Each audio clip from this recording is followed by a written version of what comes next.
Om Swastiastu. Assalamualaikum warahmatullahi wabarakatuh.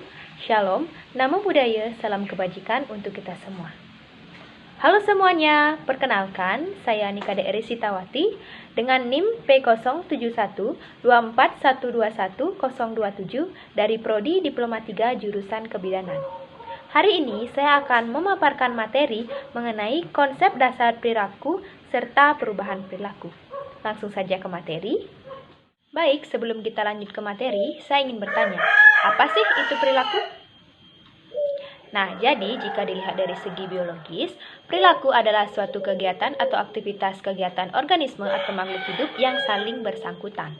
Dari uraian ini dapat disimpulkan bahwa yang dimaksud dengan perilaku adalah hasil daripada segala macam pengalaman serta interaksi manusia dengan lingkungan yang terwujud dalam bentuk pengetahuan, sikap, serta tindakan. Selanjutnya, kita lanjut ke materi yang kedua, yaitu mengenai batasan bentuk dan domain perilaku. Bentuk-bentuk perilaku menurut Noto Atmojo dilihat dari bentuk respon terhadap stimulus, maka bentuk perilaku dapat dibedakan menjadi dua. Yang pertama yaitu perilaku tertutup atau covert behavior. Respon atau reaksi terhadap stimulus dalam bentuk tertutup serta masih terbatas pada perhatian, persepsi, pengetahuan, dan sikap yang terjadi belum bisa diamati secara jelas oleh orang lain. Yang kedua yaitu perilaku terbuka atau overt behavior. Respon terhadap stimulus tersebut sudah jelas dapat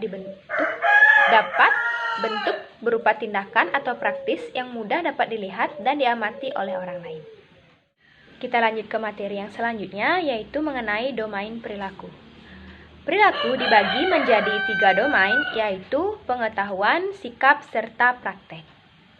Pengetahuan atau knowledge merupakan hasil tahu, dan ini terjadi setelah seseorang melakukan penginderaan terhadap suatu objek tertentu. Pengetahuan mencakup 6 tingkat, yakni tahu, memahami, aplikasi, analisis, sintesis, serta evaluasi. Selanjutnya yaitu sikap atau attitude. Sikap merupakan reaksi atau respon seseorang yang masih tertutup terhadap suatu stimulus atau objek.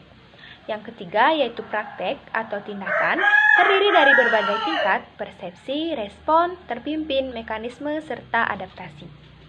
Baik, selanjutnya kita lanjut ke materi berikutnya, yaitu mengenai proses perubahan perilaku. Proses perubahan perilaku memiliki 3 bentuk, yaitu perubahan alamiah, perubahan terencana, serta kesiapan perubahan.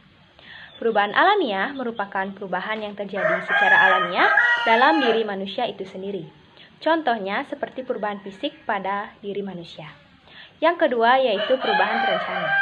Perubahan ini terjadi karena direncanakan oleh orang tersebut. Contohnya seseorang pengangguran yang ingin merubah nasibnya dengan berwirausaha. Yang terakhir yaitu kesiapan perubahan. Perubahan perilaku yang terjadi karena adanya proses internal. Baik, selanjutnya yaitu mengenai teori perubahan perilaku. Terdapat banyak teori perubahan perilaku, antara lain teori stimulus organisme atau sering disingkat dengan SOR, teori Festinger atau dissonance theory, dan teori fungsi. Teori stimulus organisme merupakan perubahan perilaku, merupakan sebuah proses atau reaksi seseorang terhadap stimulus atau rangsangan dari luar. Teori Festinger atau sering disebut dengan dissonance theory. Teori dissonance diajukan oleh Festinger pada tahun 1957 yang telah banyak membawa pengaruh dalam psikologi sosial. Yang terakhir yaitu teori fungsi. Teori ini berdasarkan anggapan bahwa perubahan perilaku individu tergantung kepada kebutuhan individu itu sendiri. Selanjutnya ke pembahasan kita yang paling terakhir yaitu mengenai penyebab perubahan perilaku.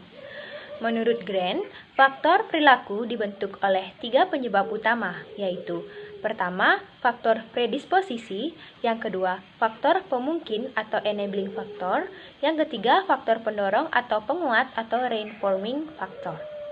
Yang pertama yaitu faktor predisposisi, yaitu faktor yang mempermudah atau mempredisposisi terjadinya perilaku seseorang, antara lain keyakinan, kepercayaan, tradisi, serta dan lain-lain.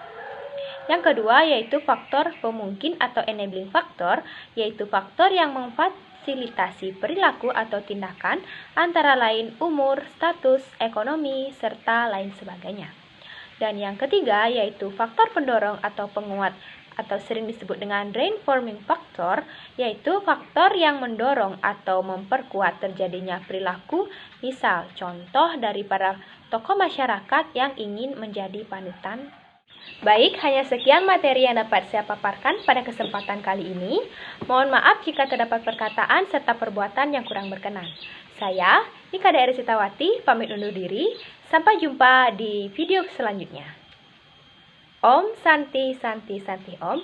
Assalamualaikum warahmatullahi wabarakatuh. Shalom nama budaya, salam kebajikan untuk kita semua. Sampai jumpa.